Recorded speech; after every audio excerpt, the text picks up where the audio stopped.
Hello. So I know I said I'd do a website, but unfortunately last week I've not been feeling that well, and I really did not feel like trying to figure out how to make a website.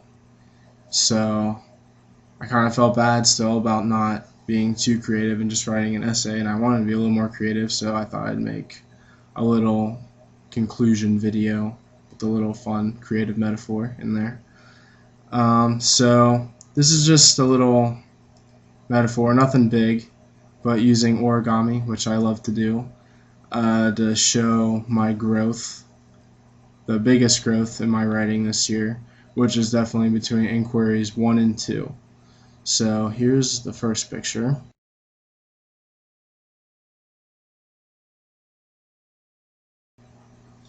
So those are little origami lucky stars. They're just little tiny stars, nothing too special. But there's 1,000 of those there, and they're all just like thrown in a pile, like no real order, just kind of thrown in there and mashed and mixed.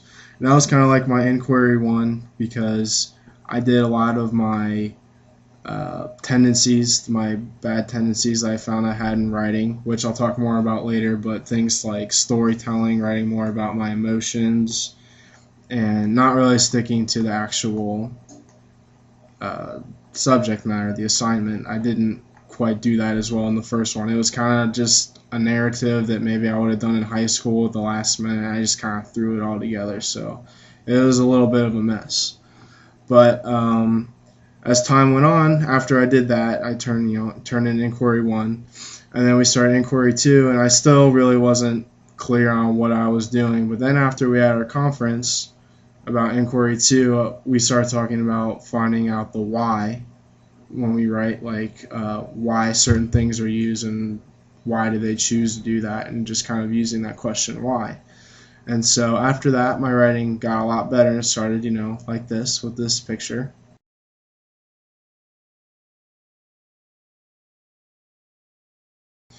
So in that picture, the stars were all kind of lined up now. They're kind of grouped. There's more of an order to it, and that sort of symbolizes when I started to kind of get how this whole rhetoric thing works. And so now things are starting to come together, and I was writing that inquiry too, and it was coming together a lot more. It was about Winston Churchill's "We shall fight them on the beaches" speech, and I did a lot better about finding out or asking myself that why question.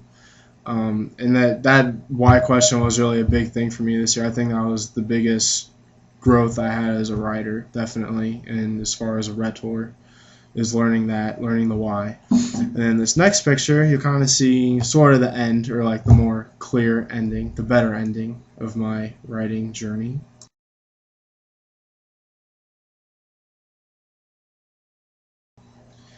So now the stars are all in a rainbow, so now it's like, my writing really took fold. It like came out, out of the storm or whatever you want to say. But it came out better, and then after that paper, I definitely felt like from then on I was really able to just really push my writing and keep it, really be able to use that rhetoric properly throughout the rest of all the inquiries that we were doing. So I guess next, just talk a little bit about kind of go over a little bit of what I put in the essay, just summarizing it again a little bit more. I kind of like making the rhetorical choice to say it in person versus just in writing, because I think it gets it across a little bit better. Just like some like my strengths and weaknesses I saw as a writer. Um, Strengths. I think one thing, it might be not quite being writing, but I mean I put effort into my writing. I really did try my best. Not really on my first one because I really didn't know what I was doing, but from then on out, I really did put effort into it. Um, I think as a writer, I'm good at expanding on things and giving detail almost to a fault, which I'll talk about in a weakness. But I mean, I can go on for a while if I want. Meeting a page requirement's never really been a problem for me. I'm good at finding topics that I like, especially as you saw with like Inquiry 4 with the exotic animals. That was something I really liked, and it was therefore easy for me to talk about.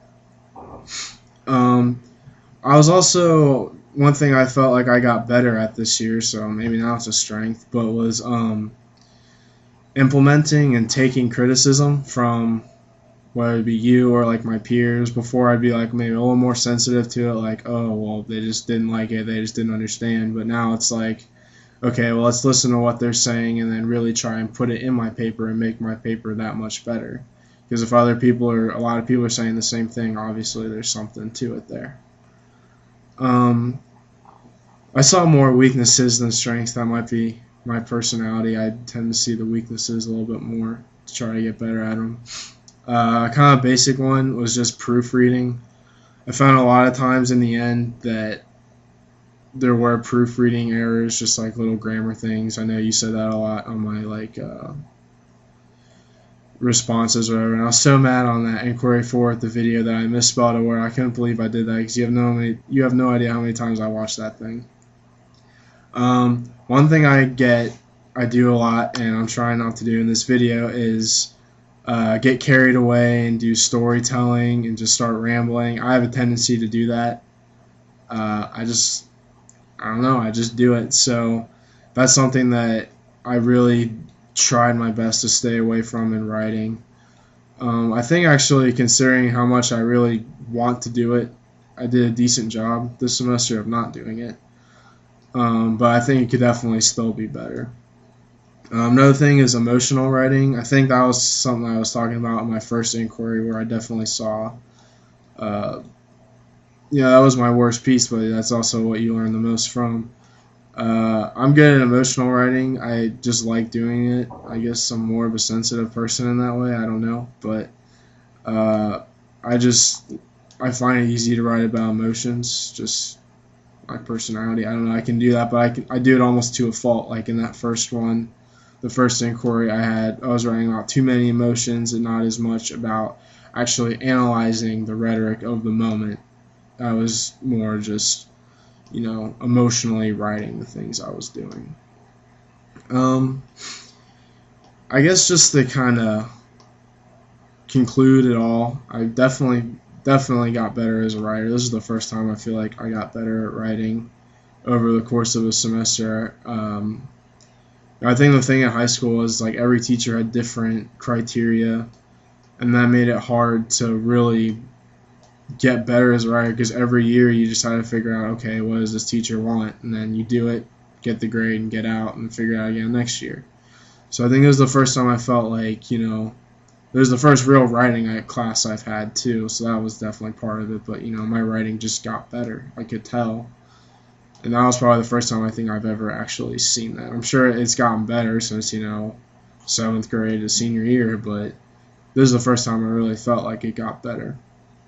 And there's definitely, a lot of things going forward that I'm going to have to work on, talking about, little things, whether it's the proofreading or staying away from that storytelling, just figuring that out. And it's good to know these things, because now they're in the back of my mind and I'm conscious of it. Yeah, I really liked the class. It was fun. Definitely my favorite class. That's probably just because I like writing in general. I don't know if you noticed that, but I really do like to write. I do it on my own anyway. I just like it. I love reading too. I've always done well in English classes. Those are like subject I've always liked being in the most. But yeah, this was a really good class. I really had fun in it. I definitely think I got to be a much better writer, and at the very least I learned a lot of my weaknesses, which I don't think I ever saw before. So anyways, thanks for being a good teacher. Bye.